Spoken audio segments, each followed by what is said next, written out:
창세기 41장. 만 2년 후에 바로가 꿈을 꾼즉 자기가 나일 강가에 서 있는데 보니 아름답고 살찐 7 암소가 강가에서 올라와 갈밭에서 뜯어먹고 그 뒤에 또 흉하고 파리한 다른 7 암소가 나일 강가에서 올라와 그 소와 함께 나일 강가에 서 있더니 그 흉하고 파리한 소가 그 아름답고 살찐 7 소를 먹은지라. 바로가 곧 깨었다가 다시 잠이 들어 꿈을 꾸니 한 줄기에 무성하고 충실한 7 이삭이 나오고 그 후에 또 가늘고 동풍에 마른 7 이삭이 나오더니 그 가는 7 이삭이 무성하고 충실한 7 이삭을 삼킨지라. 바로가 깬즉 꿈이라. 아침에 그의 마음이 번민하여 사람을 보내어 애굽의 점술가와 현인들을 모두 불러 그들에게 그의 꿈을 말하였으나 그것을 바로에게 해석하는 자가 없었더라. 술 맡은 관원장이 바로에게 말하여 이르되 내가 오늘 내 죄를 기억하나이다. 바로께서 종들에게 노하사 나와 떡 굽는 관원장을 친위대장의 집에 가두셨을 때에 나와 그가 하룻밤에 꿈을 꾼즉 각기 뜻이 있는 꿈이라. 그곳에 친위대장의 종 된 히브리 청년이 우리와 함께 있기로 우리가 그에게 말하매 그가 우리의 꿈을 풀되 그 꿈대로 각 사람에게 해석하더니 그 해석한 대로 되어 나는 복직하고 그는 매달렸나이다.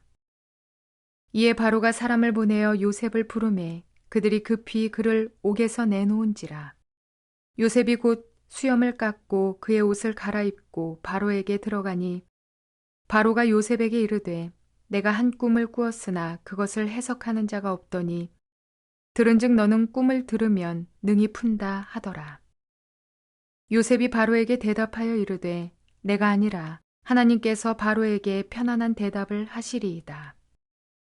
바로가 요셉에게 이르되 내가 꿈에 나일 강가에 서서 보니 살찌고 아름다운 7 암소가 나일 강가에 올라와 갈밭에서 뜯어먹고 그 뒤에 또 약하고 심히 흉하고 파리한 7 암소가 올라오니 그같이 흉한 것들은 애굽 땅에서 내가 아직 보지 못한 것이라. 그 파리하고 흉한 소가 처음에 7 살찐 소를 먹었으나 먹은 듯 하지 아니하고 여전히 흉하더라.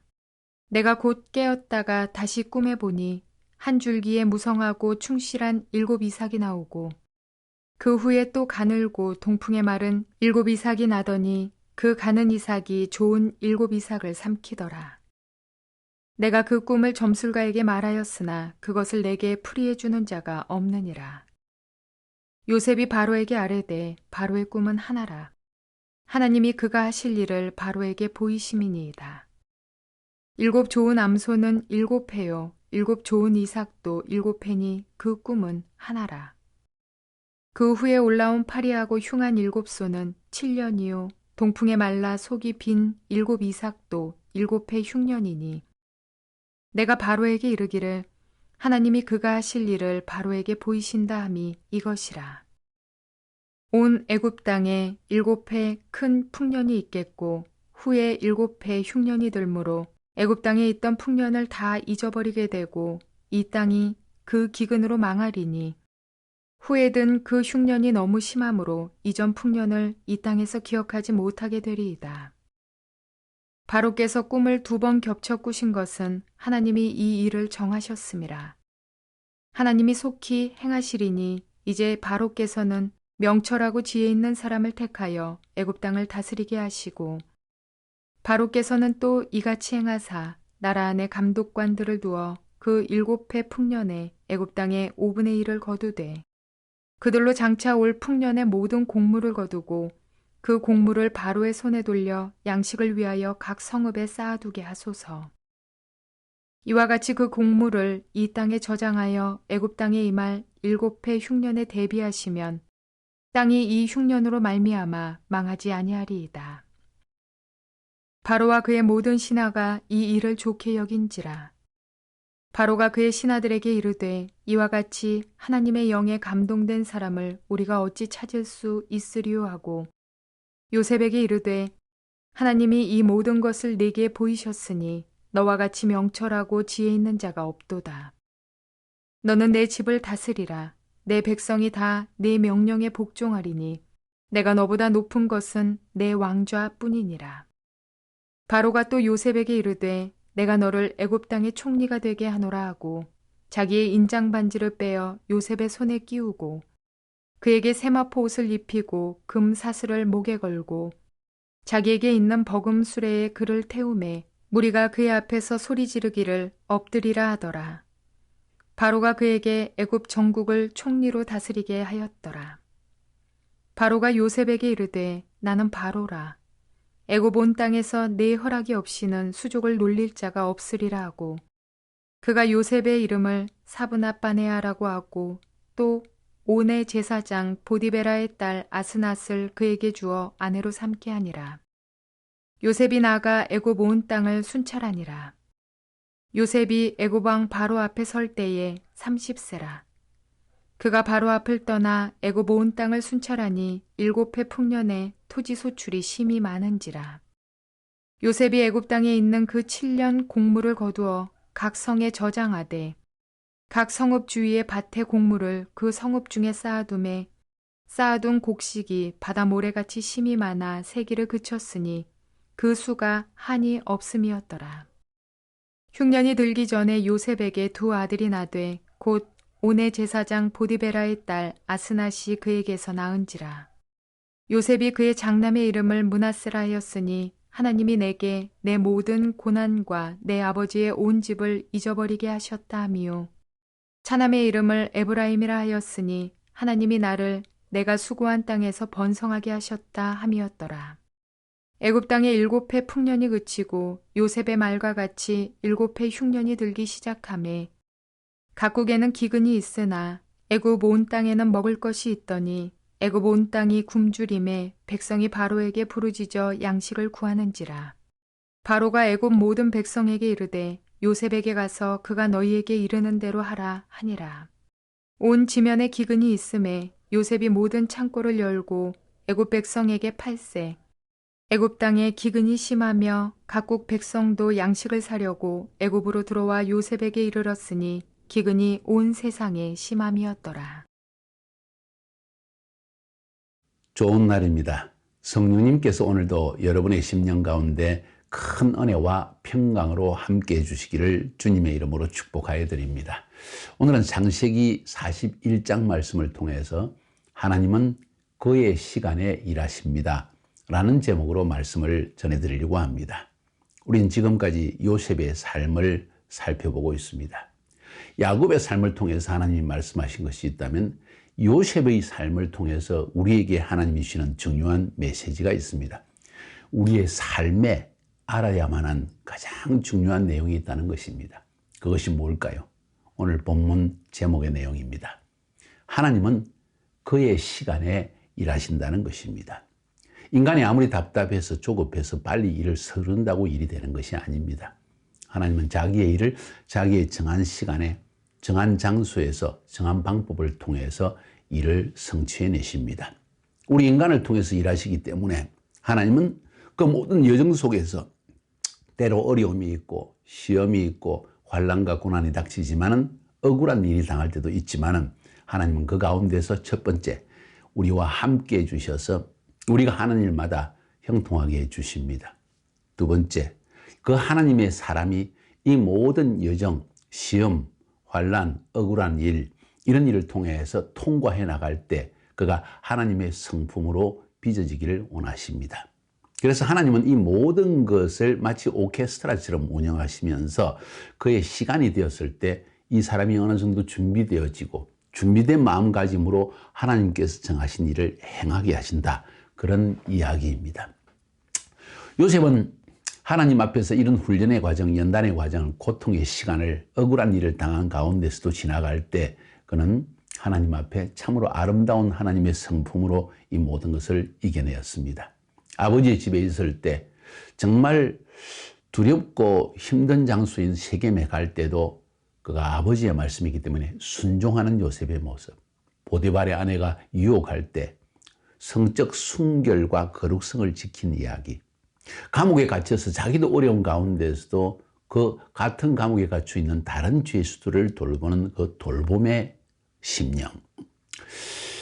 거기에 더하여 요셉은 하나님이 주신 꿈의 해석을 가진 사람이었습니다. 각 사람에게 그런 은사와 달란트를 하나님이 주셨다고 했죠. 유니크한, 아무도 흉내낼 수 없는 그런 은사를 여러분도 저도 하나님으로부터 가지고 있다고 저는 그렇게 생각합니다. 이 모든 것이 하나의 함께 어울러서 오케스트라처럼 하나님의 시간이 오면 하나님은 그의 일을 행하신다는 것입니다. 요셉은 하나님으로부터 오는 하늘에 속한 비전과 꿈을 받았습니다. 어찌 보면 그것이 그의 인생의 부르심이라고 볼 수 있습니다. 하나님께서 요셉을 통해서 하실 일, 그것을 꿈을 통해서 보여주신 것이지요. 그런데 그 꿈 때문에 형들에게 미움을 받고 시기 질투를 받아서 결국 애굽의 종으로 팔려가게 되어집니다.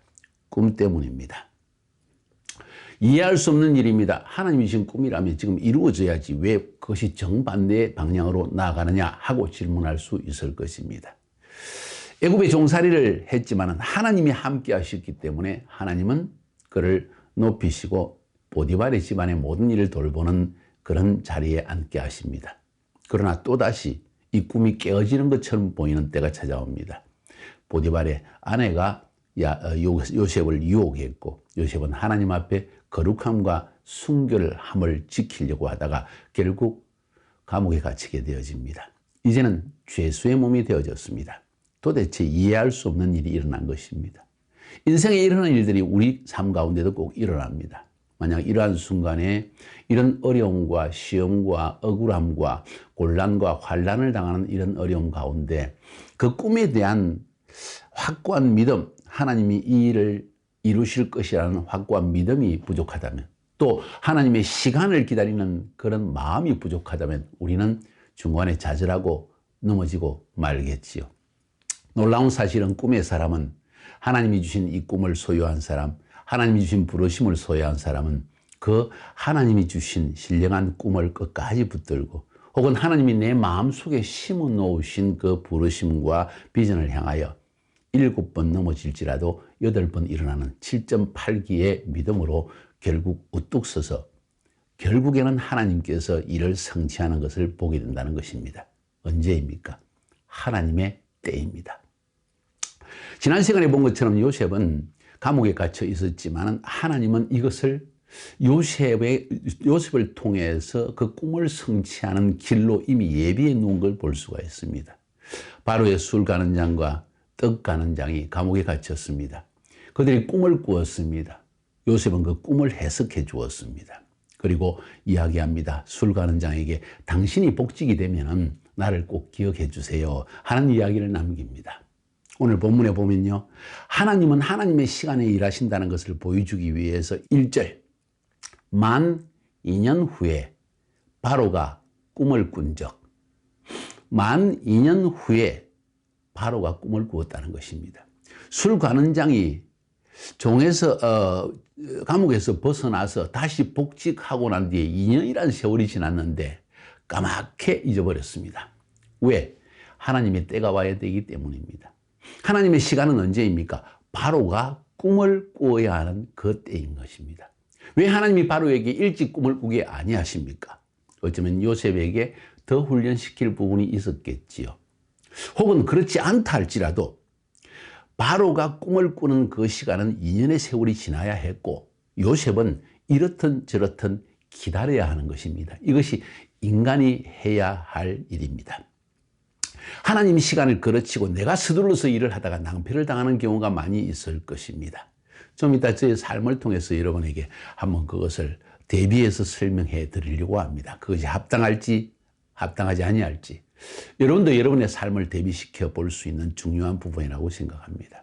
2년의 세월이 지난 후에, 다시 말해서 다른 말로 표현하면 하나님의 시간이 왔을 때 하나님은 바로에게 꿈을 주었습니다. 바로가 꿈을 꾸게 되어졌습니다. 한 나라의 왕입니다.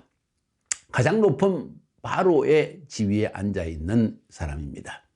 그는 이 나라 전체에 일어나는 신령한 꿈을 꾸었다고 생각했습니다. 그래서 술객들과 점쟁이들과 모든 꿈을 해석할 수 있는 사람들이라고 하는 사람들을 모두 불러서 이 꿈을 해석하라고 합니다. 아무도 해석하지 못합니다. 그때 문득 술가는 장이 요셉을 기억하여 냅니다. 하나님의 시간이 온 것입니다. 바로가 꿈을 꾸는 그 시점까지 하나님은 지금 요셉을 준비시키고 있습니다. 2년의 시간이 지나고 난 뒤에 바로가 꿈을 꾸었을 때 술관원장이 그것을 기억하여 내고 요셉을 바로에게 이야기해 줍니다. 내가 감옥에 있을 때 히브리 종 중에 한 명 요셉이라는 사람이 있었는데, 이 사람이 내게 신령한 꿈을 꾸었는데 내가 이 복직된다는 이 꿈을 이 사람이 해석해 주었고, 그 사람의 꿈 해석대로 저는 지금 복직이 되어서 바로 왕이여 당신에게 술을 올리고 있습니다. 이 소년을 불러서 들어보시면 어쩌면 바로 왕의 꿈을 해석해 줄 수 있을 것 같습니다. 바로가 성급하게 요셉을 부릅니다. 잘 들으세요. 바로가 감옥에 갇혀있는 죄수의 신분에 있는 요셉을 불러냅니다.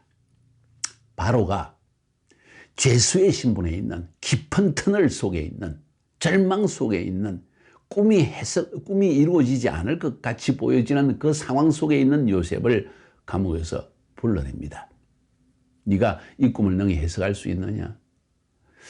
바로 왕이여, 꿈의 해석은 사람에게 있는 것이 아니라 나에게 있는 것이 아니라 하나님께 있는 것입니다. 하나님께서 바로 왕을 위해서 꿈의 해석을 주시리이다.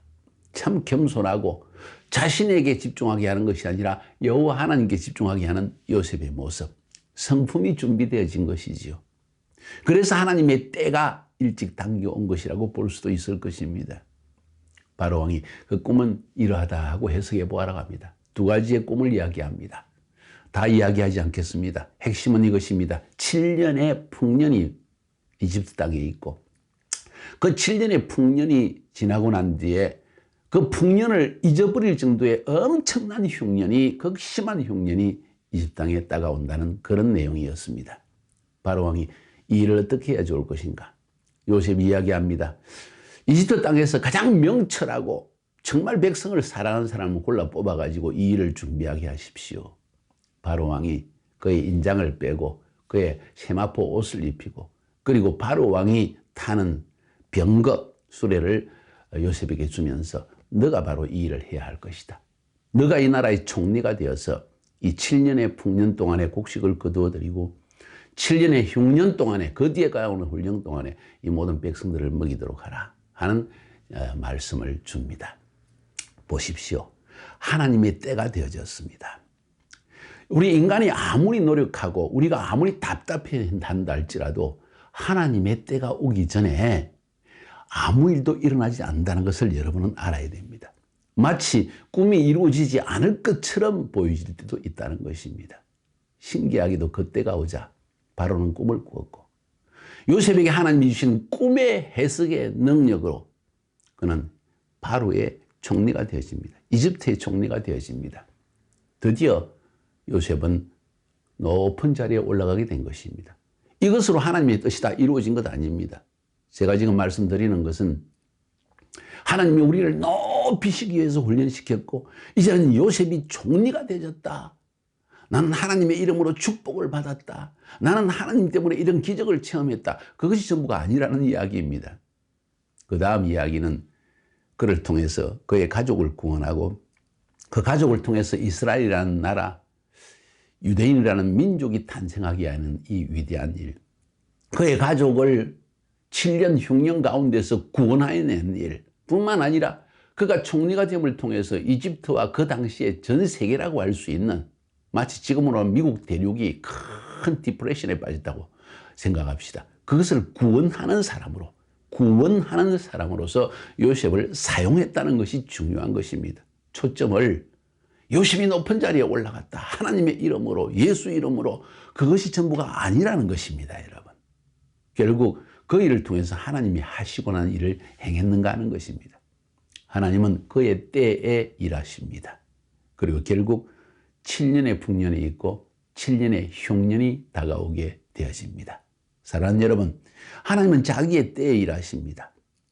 흉년이 오기 전에 하나님께서 요셉에게 두 아들을 주십니다. 하나는 므낫세이고 하나는 에브라임입니다.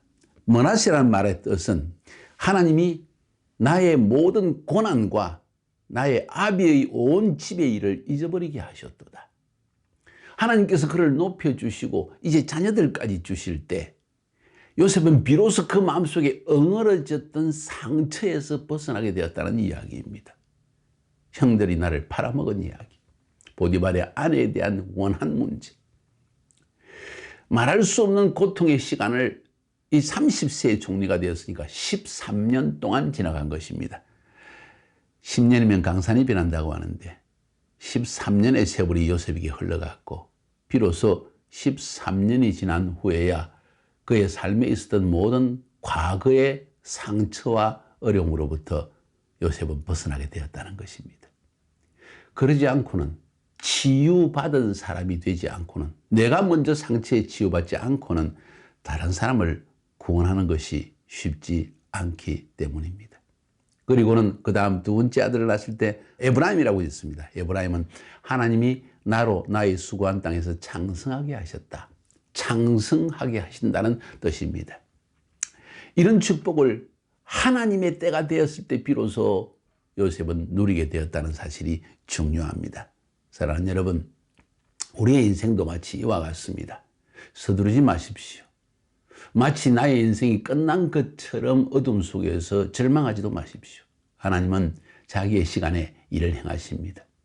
저는 1982년 겨울 83년 이쯤 해서 거듭났습니다. 예수 믿고 거듭나게 되어졌고, 그 순간 하나님이 저를 선교사로 부르셨다는 사실, 풀타임 사역자로 부르셨다는 사실을 저는 절실히 깨닫게 되어졌습니다. 그때부터 약 1년간 역시 경희대학교를, 법대를 다니면서 교회를 다녔는데 중국에서 온 마마광이라는 선교사의 간증을 듣고, 또 그 당시에 중국 선교가 활발히 이루어지고 있었기 때문에 그 선교사의 이야기만 들으면 내일 당장 다 집어치우고 중국의 선교사로 달려가고 싶은 욕망이 일어났습니다. 그런데 기도하면 하나님이 너의 때가 아직 이르지 않았다는 것입니다. 꾹꾹 누르고 참았습니다. 독일 유학을 떠났습니다. 6년의 세월 동안 아무것도 없이 물질적인 엄청난 어려움을 당하고, 또 관계 안에서의 많은 훈련을 받고 있는 중에 아프리카 말라위라는 곳에서 김종량 선교사님이 찾아오셔서 아프리카에 이런 큰 추수가 일어나고 있다는 이야기를 듣자 저의 가슴이 또 뛰었고 불타올랐습니다. 주님, 저를 아프리카에 보내주십시오 하고 기도하면 또 하나님이 너의 때가 아직 이르지 않았다. 놀랍게도 1990년이 흘러갔습니다.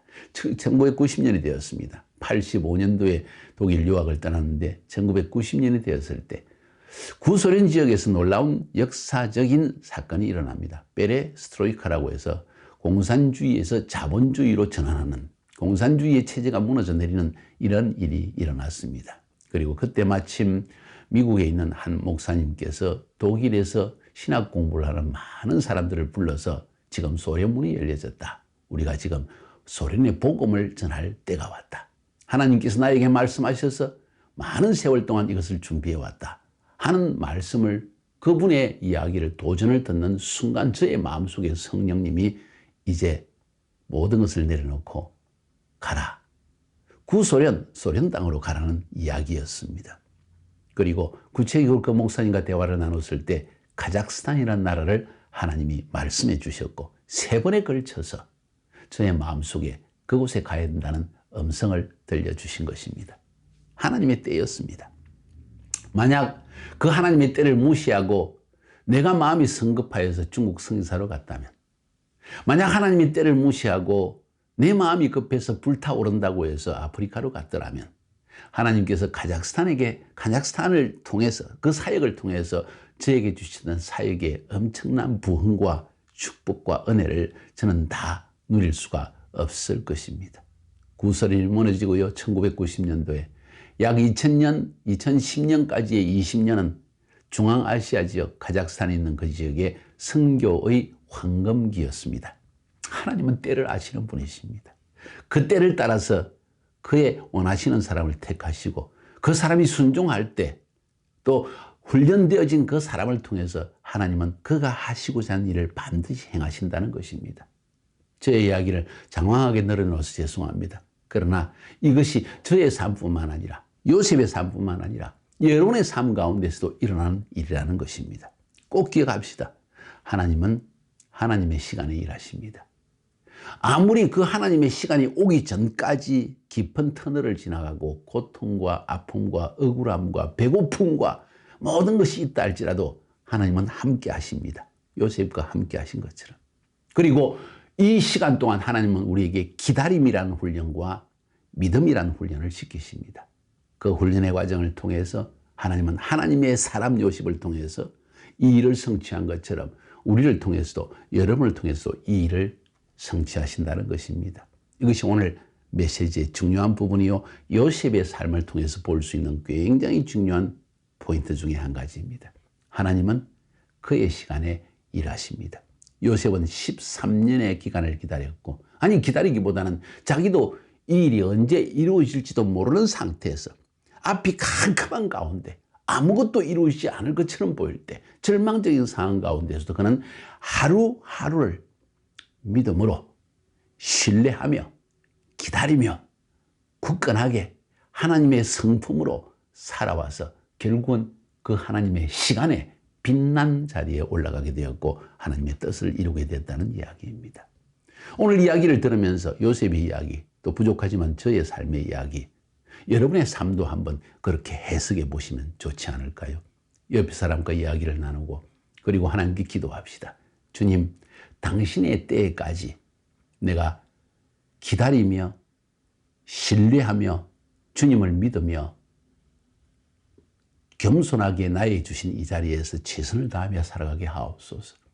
나는 주님께서 내게 주신 꿈과 비전과 하나님의 뜻이 내 삶 가운데 반드시 이루어질 걸 믿습니다. 그렇게 하여 주시옵소서. 이런 기도를 한번 드려보지 않겠습니까? 승리하시기를 주님의 이름으로 축복하여 드립니다.